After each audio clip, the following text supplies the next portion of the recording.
Mon nom est Wilder Consinked, et je ne vous raconte pas ça parce que je veux de la pitié. Je vous le raconte parce que je sais ce que c'est que d'être piégé dans une vie qui semble bien de l'extérieur alors que vous vous brisez silencieusement à l'intérieur. Et maintenant, laissez-moi tout vous raconter. J'étais déjà à bout avant même que le train n'arrive. L'heure de pointe à Chicago avait cette chaleur épaisse et suffocante qui collait à la peau et s'infiltrait dans les poumons, le genre de chaleur qui faisait que chaque respiration semblait méritée. La ligne bleue est entrée en gare dans un crissement, et les gens se sont précipités en avant comme de l'eau brisant un barrage. Je suis monté en dernier, équilibrant deux lourds sacs de course dans une main tandis que l'autre bras entourait fermement Milo. Il avait 3 ans, était épuisé, collant de sueur, son visage rouge et tordu alors qu'il pleurait dans mon épaule. Nova s'accrochait à ma veste, ses petits doigts s'enfonçant dans le tissu alors que les portes se refermaient derrière nous. « Papa » a-t-elle murmuré pour la 4e fois en moins d'1 minute. « Pourquoi on ne peut pas juste prendre la voiture ? Mes jambes me font mal. » Je ne lui ai pas répondu. Je ne pouvais pas, car la vérité était pire que n'importe quelle excuse que je pouvais inventer, et j'étais trop fatigué pour mentir de manière convaincante. J'ai déplacé mon poids alors que le train s'ébranlait. Le métal grinçant contre le métal, l'odeur de frein chaud et de vêtements humides remplissant la voiture. Les gens regardaient, pas ouvertement, mais suffisamment. Les regards rapides, les soupirs, le subtil pas de côté comme si l'épuisement était contagieux. Je n'étais pas pauvre. C'était la cruelle ironie. Je n'étais pas bloqué parce que je ne pouvais pas me permettre une voiture ou parce que j'avais fait des choix imprudents. J'étais là parce que quelque chose qui m'appartenait avait été pris, lentement, poliment, sous le langage propre de la famille, et j'avais laissé faire. Le train a soudainement cahoté, et l'un des sacs de course m'a glissé des doigts. Une femme à côté de moi l'a attrapé avant qu'il ne touche le sol et me l'a rendu avec un sourire compatissant. « On dirait une longue journée », a-t-elle dit doucement. J'ai marmonné un merci, le visage brûlant. Sa gentillesse n'aidait pas. Elle ne faisait qu'aiguiser la honte. Ce n'était pas censé être ma vie. 2 ans plus tôt, mon père s'était tenu dans mon allée, m'avait lancé les clés d'un SUV argenté et avait dit « C'est pour toi et les enfants. Je ne veux jamais que tu sois coincé quelque part de dangereux avec eux. » Il n'avait pas fait de discours. Il n'en avait pas besoin. Le message était clair. C'était une protection. C'était de l'amour traduit en quelque chose de solide. Et maintenant, j'étais dans un train bondé avec mes enfants, comptant les arrêts et priant pour que Milo ne vomisse pas d'épuisement. « Papa » a répété Nova, plus bas cette fois. Cet homme n'arrête pas de nous regarder. J'ai levé les yeux, prêt à offrir un sourire fatigué pour signaler que oui, je savais que nous gênions, que nous étions presque à la maison. Et puis ma poitrine s'est serrée. Wilder. Je connaissais cette voix mieux que la mienne. Mon père se tenait à quelques mètres de là, toujours dans ses bottes de travail, son jean poussiéreux d'un chantier. Sa veste jetée sur une épaule. Ses yeux m'ont balayé en quelques secondes. Les sacs de course. Le visage de Milo strié de larmes pressées contre mon cou. Nova s'accrochant à mon côté. L'épuisement que je ne pouvais plus cacher. « Papa » ai-je dit, et ma voix est sortie plus faible que je ne l'aurais voulu. Il s'est approché alors que le train continuait de vibrer, stable et sans hâte, d'une manière qui rendait tout le reste chaotique en comparaison. Il n'a pas demandé comment j'allais. Il n'a pas commenté les enfants ou les sacs. Il m'a regardé comme s'il comptait les pièces, assemblant une image. Puis il a posé la seule question à laquelle je n'avais pas pu échapper. « Pourquoi n'utilises-tu pas la voiture que je t'ai donnée ?» Ce n'était pas accusateur. D'une certaine manière, c'était pire. Ma gorge s'est nouée avant que je puisse l'arrêter. J'ai fixé un poing sur le sol, regardant le flou des chaussures se balancer avec le mouvement du train. Ma femme et sa famille l'ont prise, ai-je dit rapidement, avant de perdre mon courage. Et ils m'ont menacé. Les mots flottaient entre nous, fragiles et laids. Je me suis préparé à la colère, à l'incrédulité, à ce genre de déception qui coupe plus profondément que les cris. Mais mon père n'a pas réagi comme je m'y attendais. Il n'a pas élevé la voix. Il n'a pas exigé de détails. Sa mâchoire s'est juste légèrement crispée et ses yeux sont devenus lointains, comme s'il avait déjà 10 pas d'avance. Il a tendu la main, a soulevé Milo de mes bras sans demander. Et d'un coup, mon fils a cessé de pleurer. La tête de Milo est tombée sur l'épaule de mon père, ses sanglots se transformant en hoquets épuisés. La légèreté soudaine dans mes bras m'a presque donné le vertige. Ne t'inquiète pas, a dit mon père. C'était tout. 2 mots, calme, certain. Pas une promesse faite à la légère. Quel arrêt, a-t-il demandé. Damen, ai-je dit. Mais papa, Nous descendons à Damen, a-t-il répondu, déplaçant déjà les sacs de course dans sa main libre. Le reste du trajet s'est passé dans un flou. Nova le fixait comme si elle essayait de mémoriser ce moment. Sa main toujours serrée dans la mienne. Lorsque nous sommes descendus du train à l'air libre, j'ai réalisé que mes épaules avaient été voûtées pendant des semaines sans que je m'en aperçoive. Le pick-up de mon père était garé un peu plus loin, exactement là où il le garait toujours quand il prenait le train au lieu de conduire dans les embouteillages. Il a attaché Milo dans le rehausseur qu'il gardait à l'arrière, a aidé Nova à monter, puis s'est tourné vers moi. Monte. On doit parler. À l'intérieur du camion, entouré de l'odeur familière de sueur et de café, il a posé une seule question. Depuis combien de temps ça dure? 3 semaines, ai-je dit. J'ai commencé à expliquer, à m'excuser, à essayer de justifier pourquoi je ne l'avais pas appelé plus tôt, pourquoi je n'avais pas insisté davantage. Il m'a arrêté d'un geste de la main. Ce n'est pas normal, a-t-il dit. Rien de ce que tu viens de dire n'est normal. Il a sorti son téléphone et a passé un appel, sa voix stable. J'ai besoin que tu fasses des recherches sur des gens pour moi. Tout ce que tu peux trouver. Quand il a raccroché, il m'a de nouveau regardé. Tu n'as pas échoué, fiston. Mais quoi que ce soit, ça s'arrête là. Alors que nous nous éloignions de la gare, j'ai senti quelque chose changer. L'obscurité n'a pas disparu, mais elle a pris forme. Et une forme signifiait quelque chose que je pouvais enfin affronter. 3 semaines plus tôt, tout avait semblé anodin. C'était le mensonge que je me repassais sans cesse dans la tête, essayant de déterminer le moment exact où il avait cessé d'être vrai. Ça a commencé par un dîner du dimanche à Evanston, chez les parents de ma femme, Holston. Le genre de maison qui avait l'air parfaite de l'extérieur, pelouse manucurée, éclairage doux, meubles choisis pour l'apparence plus que pour le confort.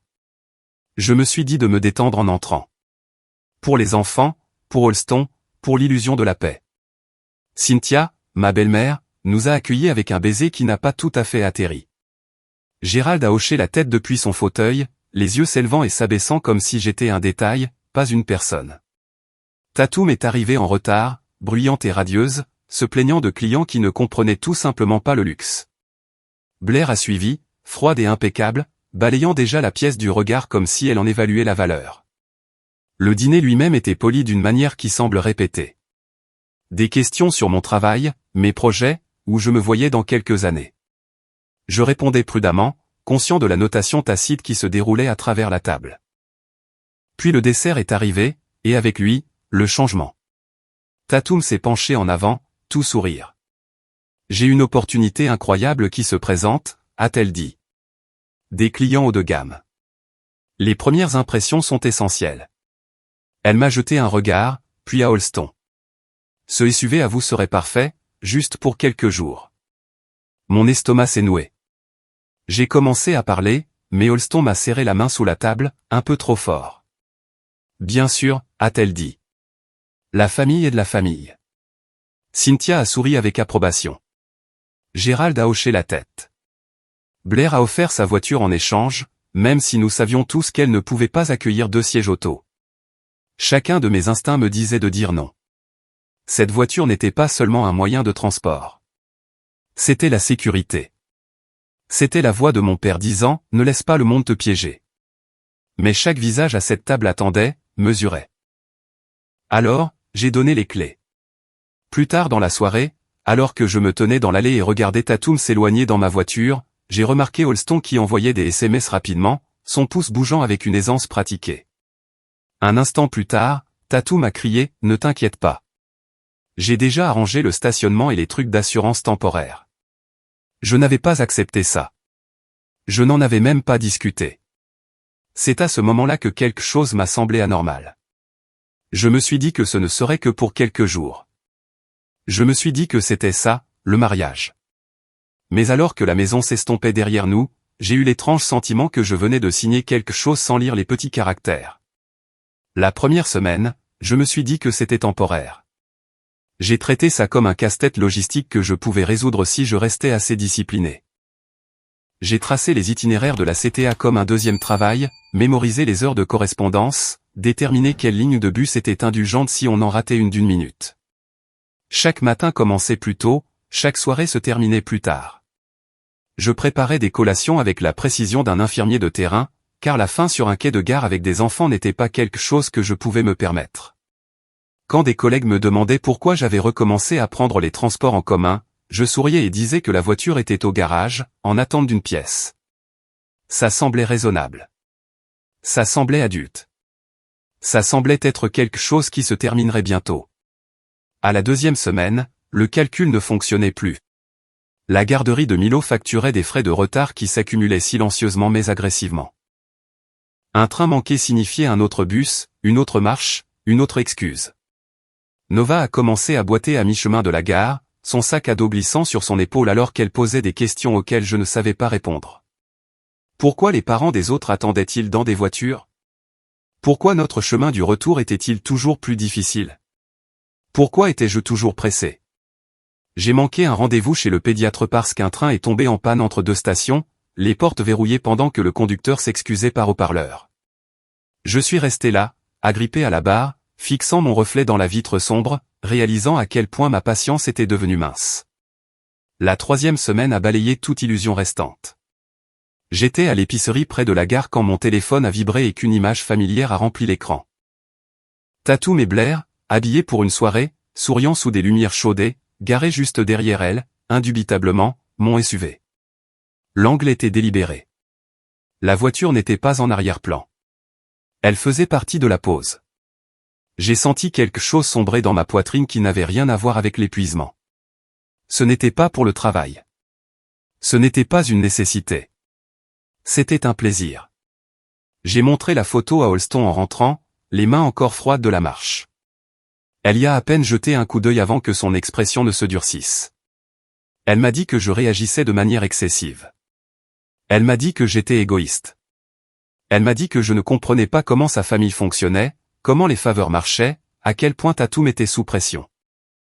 Quand j'ai dit que la voiture était censée assurer la sécurité de nos enfants, pas soutenir l'image de quelqu'un d'autre, elle m'a accusé de transformer tout en confrontation. La conversation s'est terminée comme toutes les autres, avec moi ayant l'impression d'avoir échoué à un test invisible. Cette nuit-là, je lui ai dit que j'avais besoin de récupérer la voiture. Pas éventuellement, pas après une autre présentation. Maintenant. Elle n'a pas discuté. Elle a appelé ses sœurs. Elles sont arrivées rapidement. Trop rapidement, comme si ce n'était pas la première fois qu'elles répétaient le trajet de la porte à notre cuisine. Elles se sont tenues en un demi-cercle lâche, ne bloquant rien et tout à la fois. Elles n'ont pas débattu des faits. Elles ont remis en question mon jugement, mes priorités, ma compréhension de ce que signifiait faire partie de la famille Reed. Elles parlaient calmement, presque gentiment, en expliquant à quel point les choses pourraient devenir difficiles si je continuais à insister. Personne n'a levé la main. Personne n'a crié, mais le message était assez clair pour que ma gorge se noue et que ma voix disparaisse. Quelques jours plus tard, en triant le courrier, j'ai trouvé un avis plié coincé sous une pile de coupons. Une contravention de stationnement. La date correspondait à l'une des nuits sur les photos. La voiture était toujours à mon nom. La responsabilité était toujours mienne, et quelqu'un avait fait de gros efforts pour s'assurer que je ne le vois pas. C'est là que la question a changé. La question n'était plus de savoir combien de temps ils comptaient garder la voiture, mais pourquoi ils en avaient besoin au point de cacher les conséquences. J'ai regardé Holston se déplacer dans la cuisine ce soir-là, son téléphone ne quittant jamais sa main, ses yeux se posant sur l'écran toutes les quelques minutes. J'ai alors réalisé que ce qui allait suivre ne se réglerait pas en demandant gentiment. Le jour où Nova s'est assise sur le béton à l'entrée de la gare et a refusé de se lever, quelque chose en moi s'est finalement brisé. Elle ne pleurait pas. Elle était juste fatiguée. Je me suis agenouillé à côté d'elle, j'ai vérifié l'heure, j'ai calculé combien de temps de plus nous aurions de retard si je la portais. Le reste du chemin Millau commençait déjà à geindre, mon téléphone vibrant avec un autre avertissement de la garderie. J'ai alors compris que ce n'était pas seulement incommode. C'était corrosif. Je payais pour le silence avec le bien-être de mes enfants. Cette nuit-là, après qu'ils se soient endormis, j'ai ouvert un carnet et j'ai tout noté. Les dates, les heures, qui a dit quoi, quand les clés ont changé de main, chaque message qui se terminait par « bientôt » ou « juste un peu plus longtemps ». J'ai parcouru les réseaux sociaux et j'ai sauvegardé chaque image qui incluait la voiture. J'ai fouillé dans des dossiers de mai que je n'avais pas vérifiés depuis des mois et j'ai trouvé des notifications de péage que je ne me souvenais pas avoir vues. J'avais l'impression de rassembler des preuves pour un procès auquel je n'avais pas accepté de participer.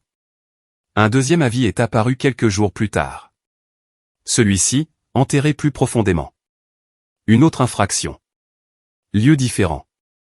Même schéma. J'ai appelé la ville pour confirmer les détails. Ma voix était stable tandis que mes mains tremblaient. L'agente était polie, presque ennuyée, en expliquant la procédure. La voiture était immatriculée à mon nom. La responsabilité était mienne. Quand je me suis connecté au système de l'État pour vérifier le dossier du véhicule, quelque chose clochait. Des paramètres que je ne me souvenais pas avoir changés. Des avis marqués, sans papier, que je savais n'avoir jamais sélectionnés. J'ai appelé le bureau du secrétaire d'État le lendemain matin. La femme au bout du fil a posé une question qui m'a retourné l'estomac. Avais-je récemment demandé un duplicata de titre de propriété ou un changement d'adresse? J'ai dit non immédiatement, trop rapidement. Il y a eu une pause sur la ligne. Elle m'a dit que quelqu'un avait initié une demande. Pas complétée, mais commencée. J'ai raccroché et je me suis assis à la table de la cuisine, revoyant les 3 dernières semaines sous un angle différent. Holston insistant pour s'occuper du courrier. Holston terminant chaque conversation sérieuse avec la même phrase, me disant de ne pas en faire toute une histoire. J'ai finalement compris que ce n'était pas de l'évitement. C'était du contrôle.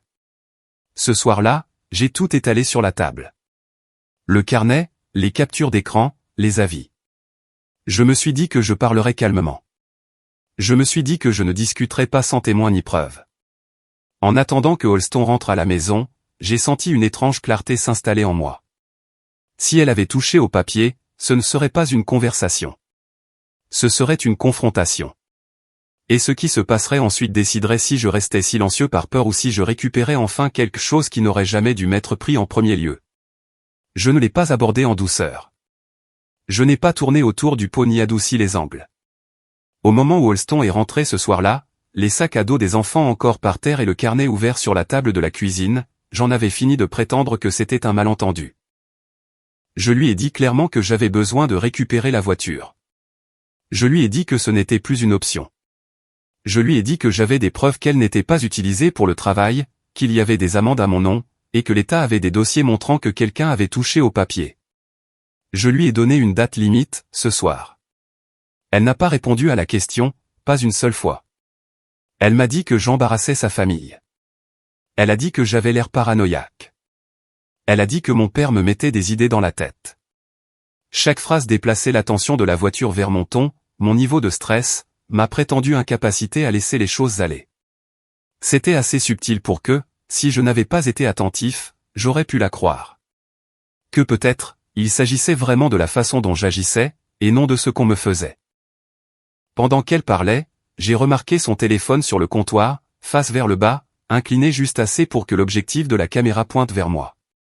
Elle n'arrêtait pas de tapoter l'écran sans regarder, me demandant pourquoi je m'énervais autant, me disant de me calmer, me disant que je commençais à lui faire peur. J'ai alors compris ce qu'elle voulait, pas une résolution, une réaction. Si j'élevais la voix, si je perdais le contrôle, elle aurait une preuve. Pas de ce qu'elle avait fait, mais de qui elle pourrait prétendre que j'étais. Quand la sonnette a retenti plus tard, mon estomac s'est noué. Tatum et Blair sont entrées comme si elles avaient été convoquées par instinct. Elles n'ont pas demandé ce qui se passait. Elles le savaient déjà. Elles ont pris position autour de l'îlot de cuisine, assez proche pour se sentir à l'étroit, assez loin pour paraître raisonnable. Tatum a souri de cette manière impeccable qu'elle utilisait avec les clients, me disant que je faisais une montagne d'un rien. Que la générosité n'était pas censée être assortie de conditions. Blair a parlé d'argent, du fonctionnement des prêts hypothécaires, de la difficulté pour Holston de tout gérer pendant que j'étais obsédé par une voiture. Holston est restée silencieuse pendant cette partie, m'observant, attendant. Puis elle l'a dit, que si je continuais à insister, elle devrait commencer à se protéger, elle et les enfants, que peut-être je ne devrais pas être celui qui les conduisait en ce moment, que peut-être il y avait des formulaires qu'elle pourrait remplir pour s'assurer que tout le monde était en sécurité. Tatou m'a demandé calmement si je pensais vraiment qu'un juge verrait les choses à ma façon. Blair a hoché la tête, ajoutant que les personnes avec mon genre d'instabilité n'obtenaient pas toujours le bénéfice du doute. Nova se tenait dans l'embrasure de la porte, tenant la main de Milo, regardant ses parents se parler comme des étrangers. C'est à ce moment-là que j'ai cessé de parler. Je n'ai pas discuté. Je ne me suis pas défendu. J'ai dit une chose, d'une voix égale, et je le pensais.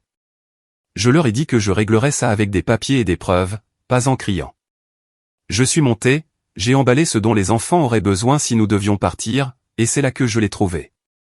Une pile de mails imprimés, un projet d'acte de vente, une annonce avec un prix si bas que mon estomac s'est retourné. Ils n'empruntaient pas la voiture. Ils prévoyaient de la vendre. J'ai envoyé un SMS à mon père avant de redescendre. Une seule phrase, j'ai trouvé des papiers pour vendre la voiture. Je n'ai pas annoncé que nous partions. Je n'ai pas discuté à la porte. J'ai pris la main des enfants, attrapé les sacs que j'avais préparés, et je suis sorti pendant que Holston criait derrière moi à propos d'abandon et de conséquences.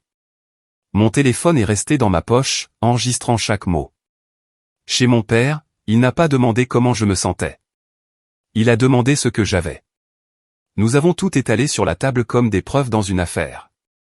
Les amendes, les notes du DMV, les papiers de vente. Cette nuit-là, le compte joint s'est vidé. Virement, paiement, avance de fonds. Il ne vendait pas seulement la voiture. Il me coupait la capacité de me défendre. Le lendemain matin, la garderie de Milo a appelé pour dire qu'il y avait eu un changement sur la liste des personnes autorisées à le récupérer. L'école de Nova a envoyé un email similaire. Holston fermait des portes avec des formulaires et des signatures pendant que j'essayais encore de respirer. Caton, l'enquêteur en qui mon père avait confiance, a confirmé ce que nous craignions, des dettes, le désespoir. La voiture avait été déplacée. Elle était en vente rapide. Mon téléphone vibrait de messages de Holston, alternant entre supplications et menaces, me disant de revenir signer quelque chose, m'avertissant de ce qui se passerait si je ne le faisais pas. C'est à ce moment-là que mon père a appelé Avery Delgado. Nous ne nous sommes pas précipités. Nous nous sommes préparés. Nous avons aligné la loi, les preuves, et un policier pour se tenir entre la vérité et le chaos. À la tombée de la nuit, le plan était établi. Le matin, je retournerai à la maison que j'avais quittée, pas seul, pas effrayé, et je poserai une seule question. Où sont les clés? La maison avait la même apparence depuis le trottoir. Même étayé, même rue calme, même fenêtre reflétant un matin pâle de Chicago qui semblait trop calme pour ce que je portais dans ma poitrine. Je me tenais sur les marches de l'entrée avec mon père d'un côté, Avery Delgado de l'autre, et l'agent Rourke un demi-pas derrière nous. Je me suis dit 3 choses avant que la porte ne s'ouvre.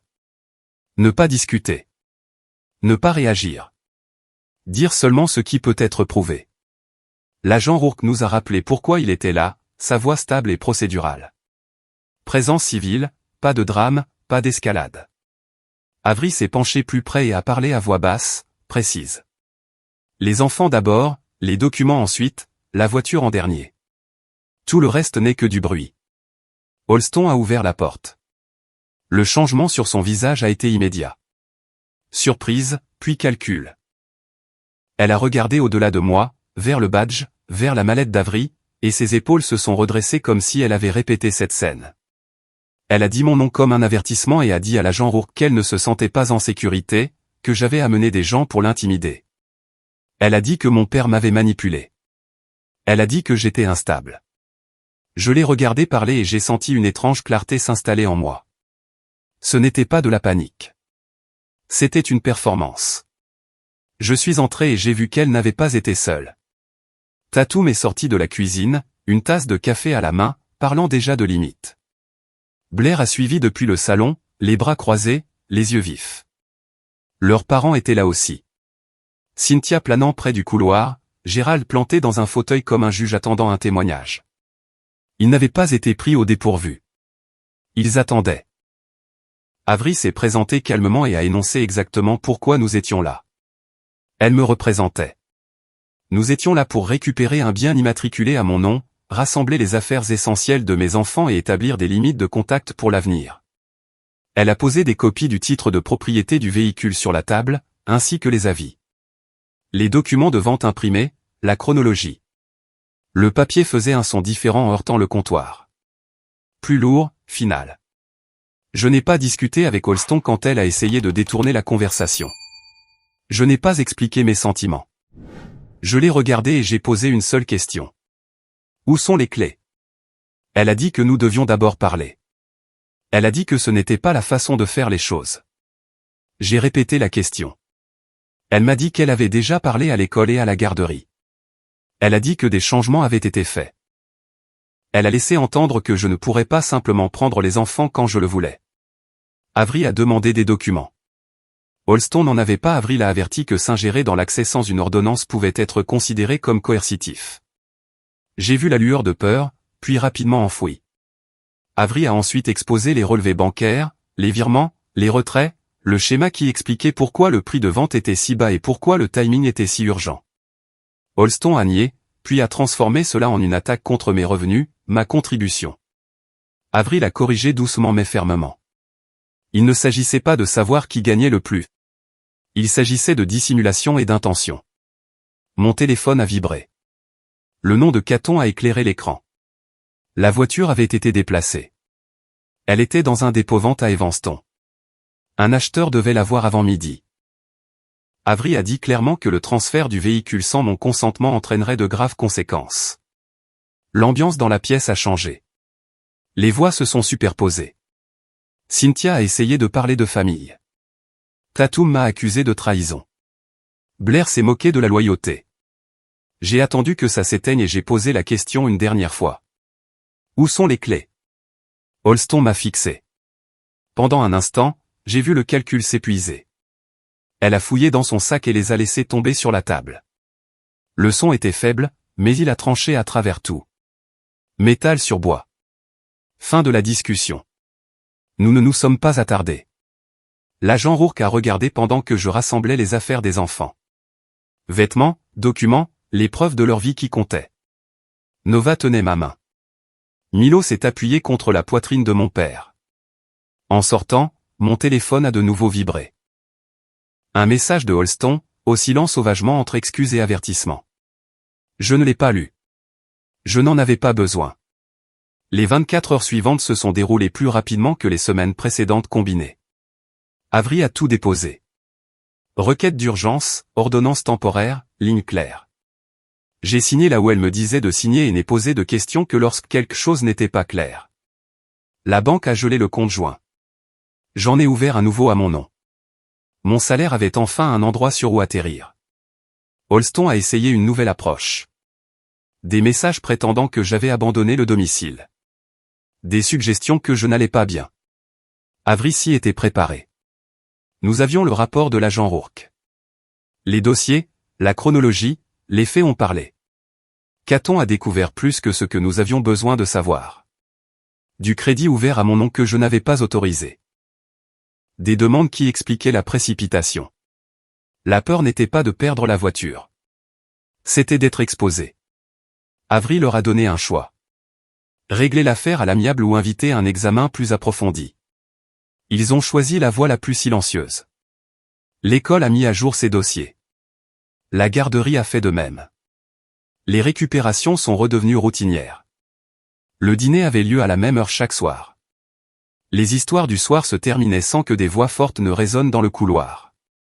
Nova a cessé de demander pourquoi nous ne pouvions pas prendre la voiture. Milo a cessé de sursauter à une tension qu'il ne pouvait nommer. L'audience préliminaire a été brève. Le juge a posé des questions sur la stabilité, les schémas, la documentation. J'ai répondu avec des dates, des reçus, des dossiers, pas de colère, pas d'accusation. L'ordonnance a favorisé la cohérence. Les enfants sont restés avec moi. Des mois plus tard, le SUV était là où il aurait toujours dû être. Je conduisais à travers la ville avec les fenêtres entr'ouvertes, la lumière de fin d'après-midi se déversant sur le tableau de bord. Nova parlait de l'école. Milo chantait des chansons absurdes depuis son siège auto. Je me suis garé dans l'allée de mon père pour le dîner. Pas parce que je le devais, mais parce que ça me semblait juste. Je garde les clés dans ma poche maintenant. Pas par peur, par souvenir. Un rappel que je ne cède le contrôle de ma vie à personne qui le demande au nom de l'amour. J'ai rejoué ce moment dans le train 1000 fois. Non pas que j'apprécie la douleur, mais parce que c'était la première fois que je voyais ma vie sans filtre.